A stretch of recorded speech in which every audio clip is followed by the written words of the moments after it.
Hoy quiero compartir una breve reflexión que tiene que ver con algo que es muy cotidiano en nuestra vida y que al mismo tiempo es muy corrosivo. ¿Se entiende lo que es corrosivo, no? Algo corrosivo es cuando algo que corroe, algo que, ¿cómo explicarlo? Como una lata oxidada que se va corroyendo, ¿no? Y se va agujereando, ¿no? Como el ácido que come ciertos metales y va generando agujeros y desgaste, oxidación ahí, algo que corroe, algo corrosivo. Y saben, para mí la queja es algo extremadamente corrosivo. Si hay algo difícil es vivir, convivir, eh, compartir espacio y tiempo con alguien quejoso. El quejoso y cuando la queja llega al extremo, cuando la queja se une con un primo hermano que tiene, que es la amargura, ni les cuento. Esa queja amarga, ¿no? Que todo es negativo, todo está mal, todo es negro y nunca hay nada positivo, ¿no? Tenemos personas que asisten a las iglesias que son extremadamente quejosas y amargadas. He conocido varios casos. Me acuerdo una vez, yo llego a un distrito y una hermana de iglesia me dice, se vino a quejar, no, se vino a quejar, ¿no? Que nadie la visitaba, ¿no? Y que los hermanos la aislaban, le hacían el vacío. Claro, yo no la conocía. Uno puede decir, ay, qué crueles que son los hermanos. Hasta que fui a visitarla. Ahí encontré todas las explicaciones. Era un dechado, era de amargura y de queja, nada estaba bien, todo estaba mal. Ella siempre tenía razón y todos estaban equivocados. Y claro, ¿quién se quiere juntar con alguien así, hermano? Yo creo que debe haber 2 o 3 santos en todo el mundo que tienen el talento y el ministerio de visitar a los quejosos. Pero son muy pocos, digamos. La mayoría de los mortales, ¿qué hacemos? Nos alejamos. Son personas, hay un término que se viene acuñando desde hace unos 15 años para acá, que son, donde se las llama personas tóxicas, porque vos vas y no te suman en nada. Al contrario, te restan, ¿no? Te restan vidas, o sea, te restan ganas de vivir. Entonces nosotros naturalmente nos vamos alejando de esas personas. Es natural que nosotros nos alejemos de esas personas. Con esto en mente, me encuentro que Dios nos da algunos consejos sobre la queja. En Filipenses 2:14 dice, hagan todo sin quejarse y sin discutir. Dice la versión Palabra de Dios para Todos, ¿no? Hagan las cosas sin quejarse y sin discutir. No es fácil, pero es un consejo muy sabio. Santiago 5:9 dice, no se quejen unos contra otros. Dice, para que no sean juzgados.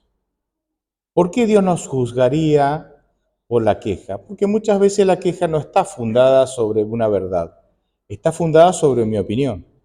Como la otra persona no piensa como yo y por ende no actúa como yo me quejo de la otra persona. Pero no es que la otra persona está cometiendo un pecado o está verdaderamente equivocada o errando el camino. Sencillamente no opina como yo y no hace las cosas como yo creo que se tienen que hacer.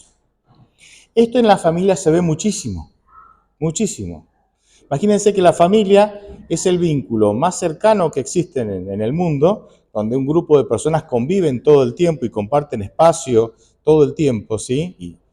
Y al mismo tiempo son personas diferentes. Es fácil criticar, es fácil quejarse, es fácil echar, digamos, malas opiniones, echar tierra sobre aquel que no opina como nosotros. Es un gran desafío. Hay un ejemplo bíblico que a mí me impresiona muchísimo por el nivel de queja, pero al mismo tiempo también me impresiona la reacción de Dios ante esto. Me impresiona. No voy a leer muchos versículos, pero es una historia que yo la resumo en 4 o 5 puntos que quiero destacar en cuanto a la queja. Y es la historia de Israel cuando sale de Egipto para llegar a la tierra prometida, ¿sí? Así, 2 o 3 puntos para que vean el nivel de queja que tenía esta gente. Cuando ellos pasan de la esclavitud egipcia a la libertad, ¿sí? Y por quejosos, entre otras cosas, porque la queja a veces también es una evidencia, no siempre, pero a veces la queja es una evidencia de falta de fe. En el caso de Israel, 3 meses después de haber salido de Egipto, podrían haber entrado a Israel, pero no entraron. ¿Por qué? Porque la falta de fe en que Dios podía llevarlos a conquistar la tierra prometida los volvió unos quejosos seriales que se quejaron y criticaron y juzgaron y hasta quisieron apedrear a Moisés, ¿verdad? Y a Aarón y a Josué. Bien. Entonces ellos van a pasar 40 años en el desierto, ¿sí? Y las nuevas generaciones entrarán. Los que en ese momento tenían de 20 años para abajo entrarán, el resto no. Durante esos 40 años llovía maná, llovía comida del cielo, que se llamó, ¿qué? Maná. 40 años lloviendo todas las madrugadas maná del cielo. Se estima que eran unos 2 millones de personas, porque dice el texto bíblico que salieron 600.000 hombres de a pie, más mujeres, más niños, que serán 2 millones, 1,5 millones. Más los animales, porque ¿qué comían los animales en el desierto? Maná, no había otra cosa. A ver, calculadora en mano, alguno que saque ahí, hoy todos tienen calculadora. Vamos a poner 2,5 millones entre animales, o 3 millones entre animales y seres humanos, puede ser 2,5 millones, vamos a hacer un cálculo austero. ¿Cuánto come un ser humano por día? ¿1 kilo de comida? ¿Sí? ¿Vos comés 1 kilo de comida? Sí, vos sos joven, yo también, no te preocupes. ¿Ponemos 1 kilo de comida? ¿Sí? 2,5 millones por 1 kilo de comida cada uno, no hace falta ni calculadora, chicos, es re fácil la cuenta. Perdón, pensé que iba a ser más difícil. Estamos hablando de 2,5 millones de... Sí, alguno puso 2 millones por 1, chicos, es 2 millones, o sea, es lo mismo. Está bien, yo los entiendo, yo soy malo también para la matemática. 1 por 1, 1, 2 por 1, 2. Claro. Segundo grado de primaria, chicos. Bien, cerramos el paréntesis de las matemáticas. Llovían todos los días 2,5 millones de alimentos, ¿sí? ¿No les parece un milagro increíble? ¿Cuánto es 2,5 millones de kilos de comida? Si tuviéramos que almacenarlo, ¿me entienden, no? ¿Cuántos camiones se hacen falta para transportar 2 millones? Un camión carga, ¿cuánto? 18.000 kilos de... No, menos. Camión acoplado, 18.000 kilos. ¿Será? ¿Cuántos camiones hacen falta? Ahí sí podríamos sacar calculadora, no hace falta, chicos, pero... Son cientos y cientos de camiones para transportar la comida, eso en un día. 2,5 millones de kilos de comida por 40 años. ¿Cuánto es? Un número de, no sé, 12 ceros. ¿No es un milagro increíble?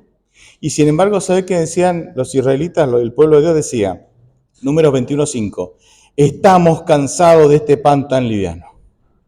Números 11:6, ahora nuestra alma se seca, pues nada sino este maná ven nuestros ojos. Qué increíble, increíble. Seguimos. Durante esos 40 años salía agua de una roca para suplir sus necesidades. ¿Cuántos litros de agua tendríamos que tomar nosotros? 2 litros por día. En el desierto, mínimo. ¿Cuántos litros de agua toma una vaca? 60 litros por día. Lo sé, chicos, trabajé en un tambo 2 años. Toman 60 litros, lo conté, por día. ¿Sí? ¿Cuántos litros de agua son por día? No sé, 6, 7 millones de litros. Y en 40 años, miles de millones. Y sin embargo, se quejaban. ¿No es un milagro que de una roca seca broten millones de litros de agua por día? Y sin embargo se quejaban. Hay otro punto, sí. Durante el día, sí, la presencia de Dios se manifestaba con una nube. Una nube tan grande que cubría a 2,5 millones de personas y animales. ¿Cuán grande era la nube? Como La Plata habrá sido la nube, no sé. Tremenda nube. La presencia de Dios estaba ahí y de día les servía de sombra, porque el sol en el desierto calcina de día. Y de noche, no sé en qué momento, y el momento habrá sido espectacular, mutaba de sombra a fuego y se volvió una nube de fuego que ¿qué hacía? Calentaba. De día sombra, de noche fuego. Nosotros hoy salimos afuera y miramos, ¿no? Buscamos un lugar con poca luz y miramos las estrellas. ¿Saben lo que es mirar al cielo y ver fuego? Debe haber sido un espectáculo, no sé, increíble. Y sin embargo se quejaban. Deuteronomio 29:5 dice que durante los 40 años en el desierto, el calzado y la ropa crecía junto con ellos y no se gastaba. O sea, ¿me entienden, no? El vestido y la ropa crecía, la ropa y el calzado crecía a medida que las personas iban creciendo, no se gastaba. ¿No es un milagro?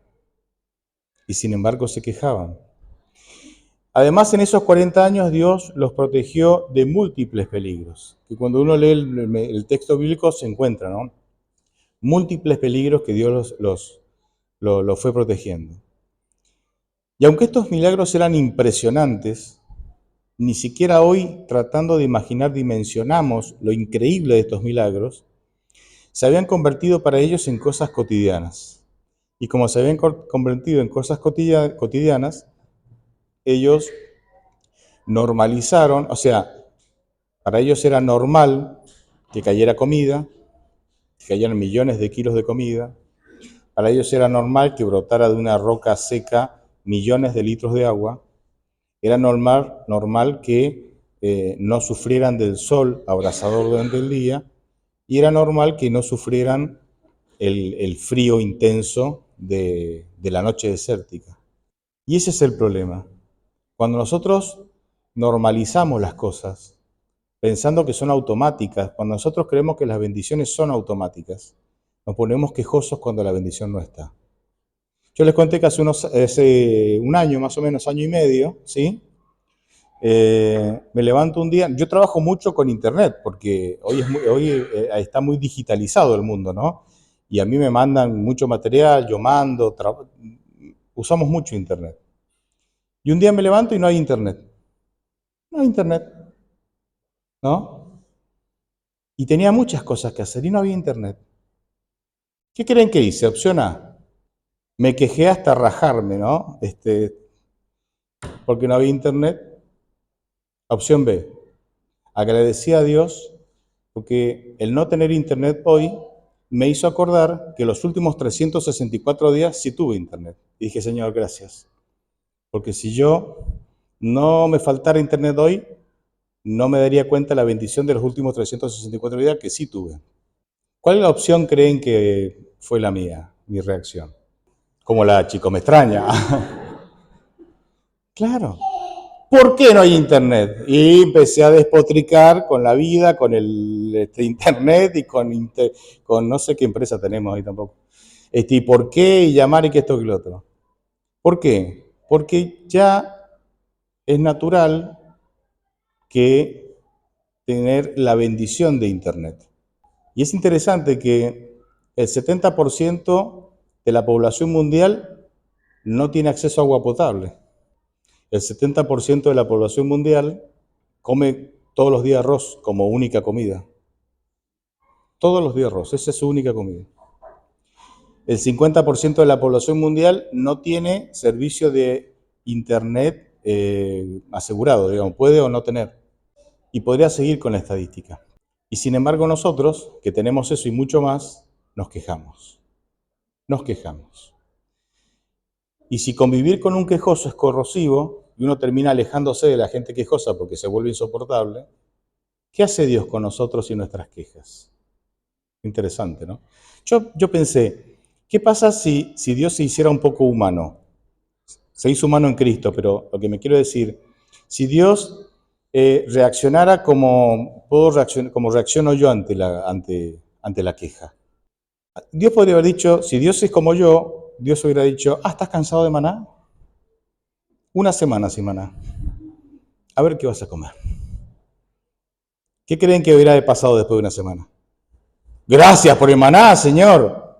Es una buena manera de tener gratitud. Así que estás cansado del agua, 3 días sin agua. Vamos a ver qué haces con 3 días sin agua. Sin embargo, Dios no hace eso. Soportó la queja, nunca los dejó sin maná, nunca los dejó sin agua, y solo los dejó de cuidar cuando ellos quisieron ser, ¿me entienden? Cuando ellos se alejaron de Dios de tal manera que no permitieron que Dios los cuidara. Dios les siguió dando todo a pesar de la queja. ¿Por qué? Porque tu pecado, porque tu queja, porque tu mal carácter no disminuye la manera en que Dios te ama. No es que si te portás bien Dios te ama más y si portás mal te ama menos. No es que si sos bueno Dios te ama más y si te portás mal Dios te ama menos. Dios te ama siempre igual. El problema es que nosotros somos los que cortamos el vínculo con Dios y ahí salimos perdiendo. Es ahí cuando salimos perdiendo. Lo que muchas veces nosotros vemos como castigo de Dios es sencillamente las consecuencias de nuestras malas decisiones. Y Dios, que respeta nuestra libertad de elección, nos deja cosechar lo que elegimos. Por eso, por ejemplo, el tema de las decisiones es un tema muy poco tratado en las iglesias. ¿Saben qué es la justicia de Dios? A nivel humano, a nivel social, la justicia es le damos a la persona lo que se merece. Si robas un auto, son 7 años de cárcel. Robas un auto, 7 años de cárcel. Me lo dijo un hermano de iglesia que sabía de estas cosas. No que robaba, que sabía de 7 años de cárcel, me dijo. Bien. ¿Por qué? Porque por robar te mereces, ¿qué? Cárcel. Entonces, en la justicia humana, vos recibís lo que mereces. Pero en la justicia divina no es así. La justicia divina, vos recibís lo que elegís. Elegís a Cristo, Cristo te regala tu justicia. ¿Y eso cómo se llama en la Biblia? Justificación. Elegís a Cristo, Dios te regala su justicia. No elegís a Cristo, entonces te quedas con tu propia justicia. Y Isaías 64:6 dice que tu propia justicia son como trapos de inmundicia. Entonces en la justicia divina, Dios te da lo que vos elegís. No importa si sos una buena persona o una mala persona. Dios respeta tus decisiones. Por eso no es que vos sos malo y Dios te castiga. Vos sos malo, o sea, vos haces cosas malas y Dios te castiga. Vos haces cosas malas y cosechás las consecuencias de lo que elegiste ser. Dios no tiene nada que ver en eso. De hecho, Dios intentó muchas veces que no hicieras cosas malas. Te animó a ser fiel, te animó a obedecer, te animó a seguir sus caminos. Rechazaste eso y ahora estás cosechando las consecuencias de tus malas decisiones y decís, ay, Dios me castigó. ¿Por qué? Porque me dejó de amar. ¿Y por qué me dejó de amar? Porque me porté mal. Tremendo error. Dios siempre te amó igual, vos te alejaste de los caminos del Señor, cosechaste las consecuencias porque Dios respetó tus decisiones y después, claro, le echamos la culpa a Dios, ¿no? Le echamos la culpa, pobre Dios. ¿Cómo salir de la queja? ¿Cómo salir de la queja? Para mí el punto más importante o el consejo más importante para salir de la queja es, el antídoto más importante es ser agradecidos. Ser agradecidos. El agradecimiento es una vacuna, es un antídoto contra la queja. Empezá a ser más agradecido por lo que tenés. Y no esperes a que te falta lo que tenés para ser agradecido, como me pasó a mí, ¿no? Te faltó internet y ahí empezás, claro. No esperes a que no te arranque el auto. No esperes a enfermarte. ¿Viste que uno no aprecia la salud hasta cuándo? Cuando no te enfermas parece que sos eterno, ¿no? Intocable, parece que, no sé. Pero cuando te enfermas te das cuenta lo falible, lo débil que sos y ahí empezás a extrañar la salud. O sea, ser agradecido es un antídoto contra la queja. Lo segundo, aceptar las cosas que no puedes cambiar. Hay cosas en tu vida que no se pueden cambiar. Por ejemplo, ¿se les ocurre algún ejemplo? Me encontré una vez con una pareja y ella me dice, yo me quiero separar de mi marido. ¿Por qué se quiere separar? Porque es un desordenado. Deja todo tirado, siembra ropa sucia por todos lados, va tirando todo. Claro, y es un tema preocupante, pero no es un tema para divorcio, ¿se entiende, no? Especialmente desde la perspectiva bíblica, que vos seas un desordenado no es un tema de divorcio, ¿no? Es un tema a mejorar, obviamente. Ahora, entonces vos sos un cristiano, una esposa fiel cristiana, que sabés que ese no es un tema para divorcio. Así que vos sabés que no te vas a divorciar por desordenado. Y tampoco lo podés obligar a que cambie. Podés incentivarlo, animarlo, azotarlo. No, chicas, eso no. Es algo que no va a cambiar. Supongamos que es algo que no va a cambiar. Estoy dando el tema del desorden, podría decir cosas más graves, ¿no? Pero me entienden, ¿no? Y hay que aceptar. No todo cambia en la vida. No todo se puede cambiar en la vida. Ahora se puede, pero cuando les cuento esto que les voy a contar, no se podía.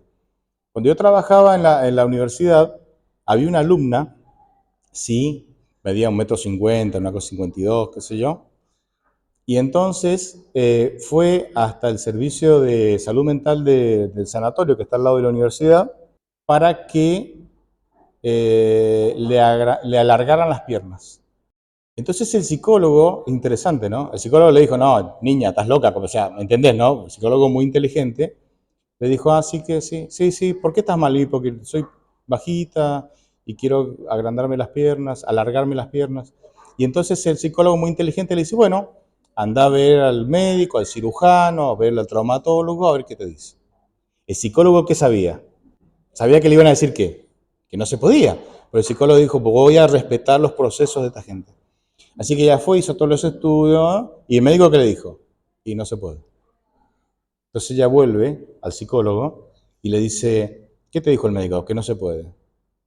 Y ahí entonces el psicólogo empezó a trabajar en ella la idea de aceptar lo que no se puede cambiar. Estoy dando un ejemplo bastante raro, pero esto es bastante común. No, no es bastante común que se quieran alargar las piernas. Es bastante común que no aceptemos cosas que no se pueden cambiar. Hay cosas en la vida que no van a cambiar. Las cambiará Cristo cuando venga en su segunda venida. Pero antes tenemos que aprender a aceptar esas cosas. Entonces, el primer antídoto contra la queja es ser agradecido. Obligate a ser agradecido. Se aprende. El agradecimiento se aprende, chicos, no lo tenemos de nacimiento. Aprende a ser agradecido. En segundo lugar, aceptar lo que no puedes cambiar. Pedirle a Dios fuerza, sabiduría, poder, para poder vivir con eso que no puedes cambiar. Que puede ser tuyo, puede ser de otro, pero que te toca vivirlo. Y en tercer lugar, tener cuidado porque a veces tenemos expectativas equivocadas. Y a mí me parece que antes, cuando teníamos menos opciones, porque había limitantes tecnológicas y otras, teníamos menos conflictos. Por ejemplo, cuando era chico, ya hace bastante de esto, habían 2 canales de televisión por aire, ¿no? No existía el cable canal, no existía internet, no existía. Bueno, la lista no existía, era larga, ¿no? Había dos canales de televisión por aire, blanco y negro, ¿sí? La televisión color llegó después. Blanco y negro. Ustedes no se acuerdan, pero hubo un problema en una central nuclear que funcionaba en aquel tiempo y ahora no, que generaba energía eléctrica, que se llamaba Atucha, ¿sí? Una de esas centrales está por la ruta 9 camino a Rosario. Entonces hubo un problema en esa central termonuclear que generaba electricidad. Entonces se restringía la electricidad en ciertas zonas del país. Eso hacía que nosotros tuviéramos 2 o 3 horas de televisión por día. De hecho, cuando el servicio era normal, no había 24 horas de televisión. Empezaba la televisión al mediodía, blanco y negro, y terminaba 11, 12 de la noche. Pero en esas épocas de crisis de energética, había 2 o 3 horas de televisión por día. Y teníamos 2 canales, en Mendoza, Canal 7 y Canal 9, blanco y negro. Hoy tenemos 6.000 canales, internet, TikTok, Reels, no sé cuántas plataformas más, ¿no? Netflix, Disney Plus, y sin embargo empezamos, ¿y qué decimos? No hay nada para ver. ¿O no? No hay nada para ver. Antes no teníamos ese conflicto. ¿Por qué? Porque no había. 7, 9, encima el sábado a la noche que tenía un programa de tango, nosotros tango, ¿viste? Así ya, ¿sí? Boxeo, la segunda opción, las chicas se querían pegar un tiro porque cada boxeo que hacían como, ¿no? O sea, ¿con qué quiero decir con esto? Que mientras más opciones tenemos, más exigentes nos ponemos y más quejosos nos ponemos. porque queremos más, más, más, más. ¿Y saben qué? Nunca es suficiente. Esa es una de las maldiciones que tenemos como seres humanos. Nunca es suficiente. Leí esto hace muchísimos años. Había una isla en donde vivía un grupo, una isla muy aislada ¿sí? del resto del continente, y vivía un grupo de personas, ¿sí? Que claro, como era una isla donde vivían solo ese grupo y no había, digamos, eh, visitas de afuera, se casaban entre ellos, ¿no? Se casaban entre ellos. Y se fue haciendo grande esa isla después por una enfermedad que mató a buena parte de ellos, finalmente se los trajo al continente, pero mientras eso no pasaba, como todos tenían la misma carga genética, porque eran todos parientes, ¿me entienden? Se casaban entre ellos, todos tenían ojos marrones, todos. No eran tantos, eran, no sé, unas 150 personas, pero todos tenían ojos marrones. Y no había problema. ¿Cuándo surgió el problema? Cuando llegó el primer misionero anglosajón rubio de ojos celestes. Se pudrió todo, perdónenme así la expresión. Porque claro, ahora todos querían tener ¿qué? Ojos celestes. O sea, y hubo una crisis realmente allá adentro.